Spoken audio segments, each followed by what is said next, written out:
Bonjour à tous, bienvenue sur Développement Facile. Donc on continue ensemble les cours dédiés au langage JavaScript. Donc là ça va être une série de cours consacrés aux objets, donc navigateur, objet Windows, tous les objets JavaScript qu'il faut absolument connaître pour rajouter des interactions, vous simplifier la vie avec le langage JavaScript. Donc là, ce cours, il est consacré à l'objet navigateur, donc le premier objet que vous allez découvrir un peu plus en profondeur, justement pour utiliser toutes ces propriétés et ces méthodes JavaScript. Donc en fait, l'objet navigateur est très intéressant car il fournit des informations sur le navigateur utilisé par le visiteur, l'internaute.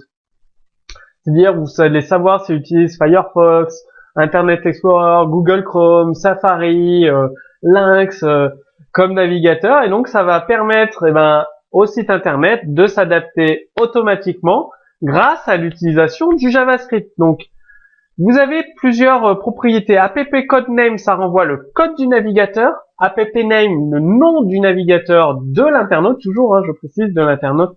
App version, la version du navigateur, parce qu'entre Mozilla version 27 et la version 1, il y a des différences de prise en charge des éléments sur les sites internet. Cookie enable, ça va vous renvoyer true si les cookies sont activés sur le poste de l'internaute, sinon false. CPU class, ce sera le type de processeur de l'ordinateur utilisé. Java enable, ça va vous permettre de savoir si le navigateur peut exécuter des appels Java. Donc des appels Java, c'est différent que le JavaScript. JavaScript d'un côté, Java de l'autre. Donc ça renvoie à true si le navigateur de l'internaute peut exécuter du code en Java.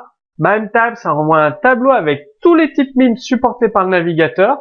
La plateforme, ça va vous renvoyer l'OS sur laquelle le navigateur fonctionne, donc macOS, Linux, Windows.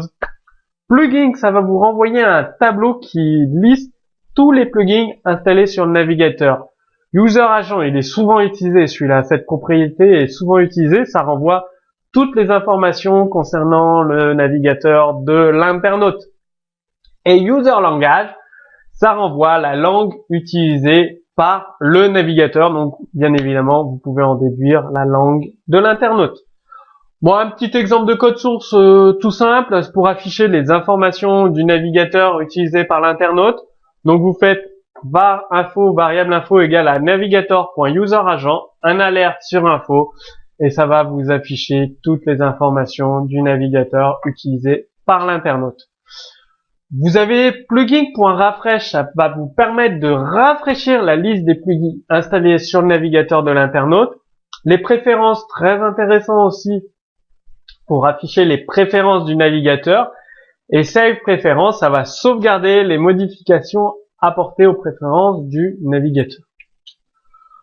Donc, petit exemple tout simple de mise en pratique pour afficher le nom du navigateur, sa version, le nom de l'OS utilisé, la présence s'il y a des cookies et s'ils sont activés.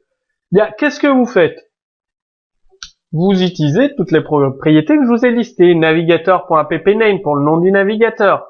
Navigator.appversion pour la version du navigateur.